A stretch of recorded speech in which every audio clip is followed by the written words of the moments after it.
Greetings, greetings, greetings. I had everything set up just right, except the music. I didn't have the volume up. It is the last, Sunday night in February 2017. And we're here for you, as we always are this time of evening on a Sunday evening. Glad you could join us. There'll be others coming along before the end of our evening. We're going to spend the next couple of hours together. I have sitting over here off my right shoulder a copy of a book I would love for you to have. It's called My Journey with George. I don't know if you can see it or not. It doesn't come up real clear where I am. I'm trying to get My Journey with George. One woman's day-to-day battle with cancer and the joy she found.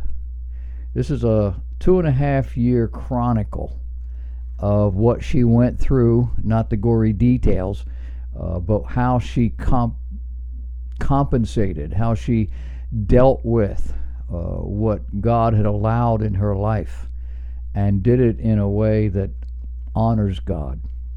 This is a book I had the privilege of being able to edit and make into a book copy. We've been struggling with this since August of last year. Had it finished by the 1st of December and could not make the cover work. And through a whole series of events, some of it me learning, some of it Apple doing what they do, and some of it just with the upgrades with the word processing program that I use, simply because Apple upgraded. Anyway, learning 2 other word processing programs in order to try to make this work, and just finalized it this week. They list for $16.95 plus shipping, which is just less than $4. So it's about a $20 investment. But if you would like to have one, you can go to the website, thebibleforum.net. You can click the link. You'll see a copy of this book. Click that. It'll take you to the website. You can buy it. Or you can buy it from me. If you would like to have it, I will go ahead and order it for you and have it shipped. And you can send me the money. Make the check out to Alternatives. Use PayPal. However you want to do this. I would recommend you read it. You'll buy 5 more and give them to people you know that are really struggling. This is a powerful testimony, week by week through this whole process. My Journey with George. George is her cancer. That's what she named it. She named it George. Gave her pain a name. And anyway, that's there. We have a lot of stuff to talk about tonight. You got the email, I trust. I hope that you did. And it chronicles some of the things that we're going to be talking about. A little bit about transgender dolls. As silly as that might sound, that's the way it works out. Nikki Haley at the United Nations. Witches and the Trumpster. And then evangelicals against the witches. We're going to look at how it works to clean up after environmentalists. You've heard about these folks out there in North Dakota who were environmentalists demonstrating against a pipeline that was going to really damage the ecology, the ecosystem. We're going to look at what happened when they left. There's also a study out about Americans and how they feel about evangelicals. Are Americans warming up to evangelicals? Well, according to the study, not yet. They're also going to talk about the Global World Summit. That's, I guess, finishing up. We'll see what they had to say. I got my own opinions. We'll look at the Pope on this whole issue of globalism. We'll look at the immigration service under Obama and the secret network to hide illegals. And then we'll talk a little bit about who hates America and why. And then we can't get past this last Sunday in February without talking about Ash Wednesday. It is our annual ode to paganism. There's a little twist on it this year, and so we'll talk about that too. Remember back in December how the Obama administration fired that final shot across the bow of Israel at the UN? Former U.S. Ambassador to the UN, Samantha Power, cast the abstaining vote on behalf of the Obama administration. And what that did was to allow this to become international law. The United States is one of the 5 permanent members of the Security Council. They could veto anything at any time. Any one of them could do it. Obama chose just to keep quiet. An article in Foreign Policy magazine describes Power's final act of defiance against Trump as her refusal to take Nikki Haley's phone call prior to that December vote. She suspected that Haley would try to persuade her to veto the resolution. She was advised by her people not to take the call. Nikki Haley has said recently that, quote, "We will never repeat the terrible mistake of Resolution 2334 and allow one-sided Security Council resolutions to condemn Israel. Instead, we will push for action on the real threats we face in the Middle East." She also said there is good news outside the UN. Israel's place in the world is changing. Israel is building up new diplomatic relationships, and more countries recognize how much Israel contributes to the world. She said they realize that Israel is actually a beacon of stability in a troubled region. She concluded her speech at the UN by saying it's the United Nations anti-Israel bias that is long overdue for change. The United States will not hesitate to speak out against these biases in defense of our friend and our ally, Israel. Under the banner of How Silly Can We Get are something called transgender dolls. The Tonner Doll Company is planning to release its first transgender doll based on a real-life transgender teenager. According to one TV channel, the doll is modeled after 16-year-old Jazz Jennings, a transgender teen who was born a boy but transitioned to identify as a girl. Jennings has written a memoir entitled Being Jazz: My Life as a Transgender Teen. The doll will be dressed in jean shorts and a red shirt, the same as Jazz is dressed on the book cover of its memoir. Tonner has also created a version of the doll which comes dressed in a sparkling white ballerina dress. And he says, "Jazz stands for everything I respect from a human nature point of view. She's incredibly brave, intelligent, warm-hearted, and creative."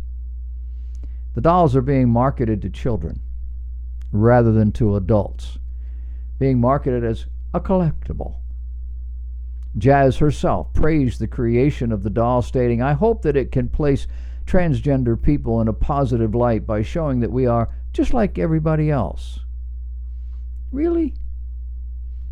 Jazz reportedly began transitioning into a girl at the age of 5. We don't let 5-year-olds play with scissors, but we let them decide the fate of their life on every possible level. Yeah, that's pretty much what we do. Those who don't like Donald Trump and the current Republican administration are mobilizing against both in a various assortment of ways. They're speaking up in town halls, they're calling their representatives, they're organizing protests and demonstrations. And for the magically inclined, they're casting spells. Starting at midnight this past Friday, witches around the country, perhaps around the world, we don't know, are calling for a mass spell to be cast on the Donald every night of a waning crescent moon until he's driven from office. The spell was publicized by Michael M. Hughes, who told Elle.com, E-L-L-E, I guess that's after the magazine, that it was tweaked from multiple spells he saw going around private witchcraft groups. Hughes explained that he chose a binding spell because, quote, we're not wishing harm on anyone. We're just trying to stop the harm they're doing, end of quote. It's not the equivalent of punching a Nazi in the face. It's the equivalent of tying him up and taking away his bullhorn. He went on to say the real intention is just to get the energy focused at the same time as many people as possible. People can participate in their own religious rituals or even perform this as a joke or an art project. But no matter how you approach it, it's still great to be part of it. Plus, we're sure you have some candles lying around. Not to be outdone, do you know who Dave Kubal is? K-U-B-A-L? I don't either, but he apparently got a call last Thursday afternoon. He is the president of Intercessors for America. A call that demanded his attention. He goes on to say, with urgency in his voice, he explained about a worldwide call for witches and those willing to attempt witchcraft for the first time to cast a spell harming Donald Trump. Now, whether or not this call for spells pans out and people act on it, we feel compelled as the body of Christ and intercessors to come against this evil with immediate and powerful prayer. The IFL will be hosting a national prayer conference call for all who wish to participate in unified prayer. That would have been Friday, February 24th at 12:15 p.m. Sadly, I missed it. I didn't get a chance to call in. He lists the phone number and the use code if I wanted to participate, which I don't. But I am not sure which group I pity more. The so-called witches focused on stopping Trump, or the so-called intercessors focused on stopping the witches? Who is focusing on the true purpose for Christians? You do realize that when you put out a call for anybody and everybody who thinks of themselves as a Christian, you're going to be mixing and matching all sorts of doctrinal positions and people's beliefs and so forth. It's called a mixed multitude.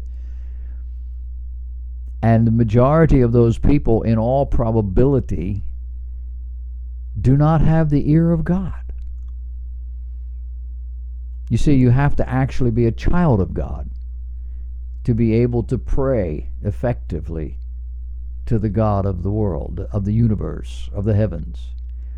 And the Bible forbids us, condemns the practice of getting together in what's called a mixed multitude, some saved, some not saved, and then calling everybody the same and praying as if everything's okay. And that's what this sort of thing is about. We do it on a national scale. We do it in our communities. We just get together, I just feel better praying. Well, witchcraft paints itself as a tool for focusing energy. We always imagine it's demonic energy. But the witches don't think of it that way. For them, witchcraft is doing good. But as with all things, it's possible that it may be misused. Now, its true evil is in seeking to effect earthly or physical effects by means other than that of God. It is purely physical, human. A methodology to get what we want, when we want it, without having to deal with God. Go to God. Wait upon God. It is, in every respect, an evil thing. On the witchcraft side, however, there are methods, incantations, and all sorts of rituals that attend the craft. The word itself, witch, points us toward a craft that is not godly. Although the term probably refers to wisdom, not necessarily evil. We could probably thank Shakespeare for our contemporary concepts, although there were witches in the Bible. The witch at Endor comes to mind. A woman who was apparently able to summon Samuel from the grave. But here's the rub. She was just as frightened at what she saw as was King Saul. She saw Samuel. He appeared, and she was shocked and frightened. She had apparently done this sort of thing for quite a while because everybody knew where she was and who she was and what she did. But you can tell from the narrative she never did this before. Well, the simple explanation is she didn't do it. God did. What this witch had been doing was purely human and tainted by the limitations of demonic power. God, on the other hand, was able to do the real thing. In God's economy throughout the scriptures, witches are forbidden. In the story of this witch of Endor, it's pointed out that God had decreed the death penalty for witches. Why? Clearly because they offer people a substitute way for getting information, having things done for them, things that are not really available to humans. But more so because such information, being limited and clearly not from God, is largely misleading. And it is clearly habit-forming. Read dependent. Now, we'll always have witches, most of whom are fakers. People who need to impact areas of life left only to God, and to do so through unorthodox and unauthorized means and methods. These people will continue to believe that they are the ones in charge, or at least in control, until something happens they cannot control, and then they'll be frightened out of their minds. Now, most of these people are not frightened, because what they're doing is just slightly better than a parlor trick.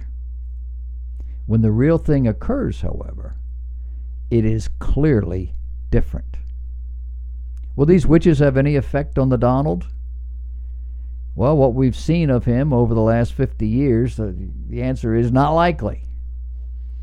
Look, however, for articles to suggest that they did, and then know that this too is a part of the con.